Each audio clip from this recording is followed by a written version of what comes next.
me tomorrow, I'll wait by the window for you. Oh, what's occurring? Kick us! Studio Games World Tricks! Live Game Hunting! Again folks, so welcome back to another live game hunting episode. We're still in Wales, but this week we are in Barry Island, the spiritual home of the TV sitcom Gavin and Stacy. So as well as seeing the sights of that iconic TV show, we're going to be going around the local stores in both Barry and Barry Island, looking for Barry Island bargains such as this amazing t-shirt I managed to find in one of the charity shops, and we're taking you folks along for the ride.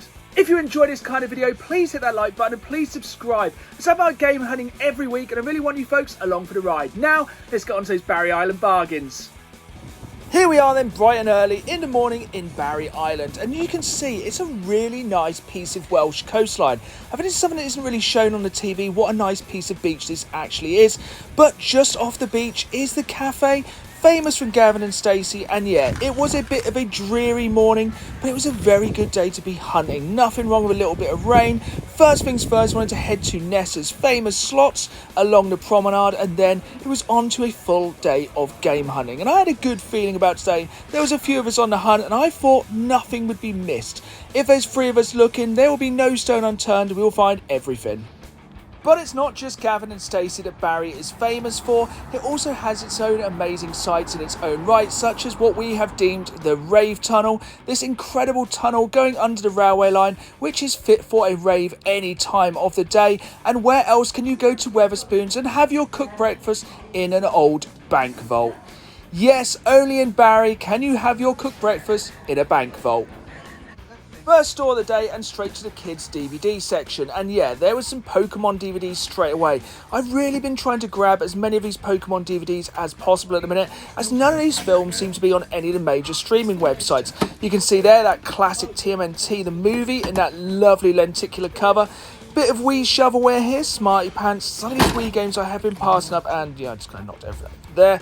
But yeah, carrying on, I managed to find a TMNT DVD as well as the 2 Pokemon DVDs. For £1 each, these are definitely worth picking up as they're quite expensive in CX.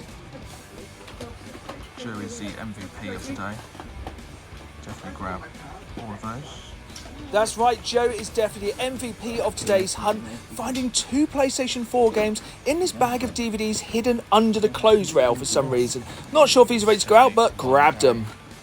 In the next store was something you don't see every day, HD DVDs. I'm really surprised these kind of died off so quickly, but they're quite cool to see. Most of these were actually sealed, and you can see behind them was some Blu-rays which obviously overtook them in the market. And here is that amazing t-shirt you saw me wearing at the start of the video. This thing is an absolute thing of beauty, and some of these Universal t-shirts sell for a decent amount of money, but I'm keeping that one. In the same store was the mother load of games. Absolutely tons. But the problem was there wasn't really anything worth picking up here. These were all very low value, 50p to £1 games. Nothing really worth trading in, which was a shame. But at least we were finally finding some video games. A couple of standouts here, the Prince of Persia game. Modern Warfare is obviously a classic, and a really underrated wrestling game, TNA Impact, one of the only wrestling games with a 6-sided ring. But yeah, it was a shame there was nothing really to pick up here or to trade in at CX, but at least we're seeing some video games. I didn't actually realise that Barry had its own CX, so this was a really good surprise. And straight away in the window, they had some nice bits, such as this Fallout 3 lunchbox and this Far Cry 3 Collector's Edition. And also they had some really good retro bits, especially that SNES, which I'm going to zoom in on in a minute. It's good to see some Saturn games. But yeah, look at this SNES. That is one of the best conditioned SNESs I've ever seen in CX. So this is definitely a first for me. Atari Lynx games in CX complete in the box. These were quite pricey, but very, very cool to see. As I said, I have never ever seen these before. And there was a pretty good selection of retro stuff in here. You know, you can see some Mega Drive, Master System, a nice selection of Game Gear games as well. And yeah, this was really nice conditioned box. Copy of Pokemon Blue. You can see the purple Game Boy Color as well as the Atomic Purple N64.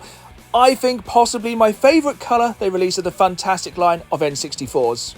I had a quick browse of the GameCube games, but I owned all of those titles there, and I decided to have a good look through the Wii U. There was a pretty big selection here, a couple of high dollar titles, but yeah, it is getting harder and harder to find Wii U games I don't have. One game I don't have though is Assassin's Creed Black Flag, but I have of course got this across multiple consoles and generations, but I wonder, is there a difference between the Wii U version of this and other versions? Let me know in the comments down below. Perusing the PlayStation 4 section, I saw this copy of Shadow Warrior, and I think this is a game that's getting a little bit more uncommon, especially as the second and the third game both got limited releases physically, so I don't see this game very often, and I wanted to pick it up as I'm really kind of a fan of these old school kind of horde shooting games, so add it to the collection. Another game that's getting a bit more uncommon is the Worms collection on the Xbox 360. This is one of the best ways to play these old school Worms games, but it is getting a little bit pricey, so keep an eye out for that one. I had a good look for the original Xbox games, as I'm always trying to plug holes in my collection, but like the Wii U, it's getting harder to find games I don't have, especially at a good price. So I was pretty pleased when I found this copy of Trans World Surf. I'm a big fan of extreme sports games, and for £2 for a game I do not own on the original Xbox, I'm definitely going to pick that one up. Bit more of a peruse through here, a lot of classics games. I'm trying not to go into these kind of variants, but yeah, I was just happy to add one more game to my incredibly vast original Xbox collection. One down.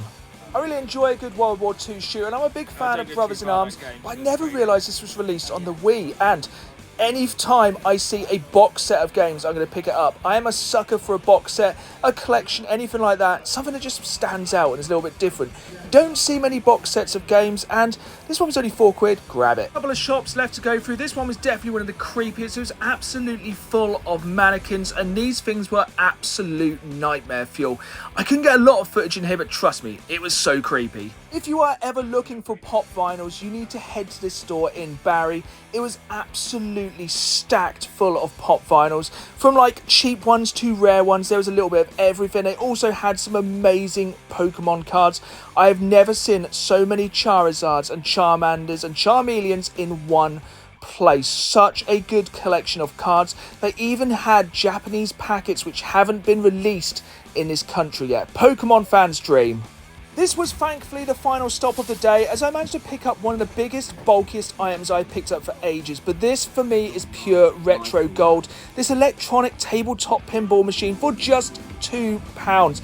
I am a sucker for anything old school and retro looking like this, and yeah, it was an absolutely amazing find, even if it was a nightmare to carry home. Of course, no trip to Barry would be complete without the pilgrimage to Stacy's house, even though it did seem that Mr. Money in the Bank Austin Theory had been staying next door. I don't know who owns this house, but at least they seem to be a fan of Gavin and Stacy, and I suppose you have to be living across the road from Bryn's house as well. The thing you do not get on TV though is how steep the road is leading up to these houses. Carrying all the amazing finds was worth it, but it was a very hard climb up an incredibly steep Welsh street. It had been an amazing day though, some great finds. Now back to the games room. It was really cool to see some of the iconic locations from Gavin and Stacy in the real world, and it was even better to get some amazing pickups during the day, such as this absolutely amazing Universal Studios t-shirt. This thing is an absolute thing of beauty. Picking this up for a couple of quid was an absolute no-brainer, but of course it's not the only thing we picked up with these Barry Island bangers. Recently I've been picking up loads of the old Pokemon cartoons and movies on DVD, as most of these aren't on the streaming websites, and sometimes I just want to go back and watch some old school Pokemon, so I was really happy to pick up another 2 DVDs. We have Pokemon Destinies and Demons, which looks very, very cool, and the other one we have is Pokemon Forever. If you pick these up in CX, they're a couple of quid, so being able to pick them up for a quid each in a charity shop is a pretty good pickup. My friend Joe definitely got the MVP of today's game hunt with these 2 things he found hiding in a bag beneath a load of clothes. So first up we have Minecraft on the PlayStation 4. As you know, an absolutely amazing game to trade into CX, as you can get £14 for this. It's also the best version of the game, as you can play in PlayStation VR, so picking this up for a quid is an absolute bargain. This game I picked up as well, Plants vs Zombies Garden Warfare 2. Not the highest value game, but all is not what it seems as you open up, and in fact inside is a copy of Skylanders Imaginators for the PlayStation 4. If you didn't know, a lot of these Skylanders games are basically worthless, but this one is actually fairly expensive. Even if it is disc only, this should sell pretty well on eBay. So yeah, for £1, very happy. Again, Joe, MVP, mate. It was a really good surprise that the CX in Barry had some really good stock, but I think this is kind of a thing with the smaller towns. The CXs normally do have better items, I guess they have slightly less footfall. Really pleased to pick up Shadow Warrior for the PlayStation 3, as this is not only a quality game, but a game which I think is going to get harder to get over time. As I said in the video, the second and third games in this series have been given limited releases. So being able to pick up the first game physically is really good, and this is a solid game, especially if you kind of enjoy mob shooters. I'm talking about mowing through tons and tons of enemies, loads of gore, loads of swearing, fantastic game. As it stands at the minute, I have just over 400 games for the original Xbox, so it's always good to find a cheap game I don't have, especially if it is fully complete, which this one is. Not the most exciting title of all time, Trans World Surf, but for £2 to add another game to my original Xbox collection, I'm happy with that. This final pickup from CX is something you don't see very often and something I have a little bit of a weakness for: box sets of games. This is the Brothers in Arms Double Time collection, which is 2 games they released on the Nintendo Wii. And I never knew these games were released on the Wii. So you have both Brothers in Arms Road to Hill 30 and Earned in Blood.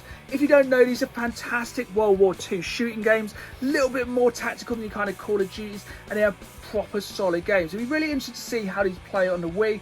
Only little gripe with CX at the moment, these stickers seem to be absolutely sealed on a minute.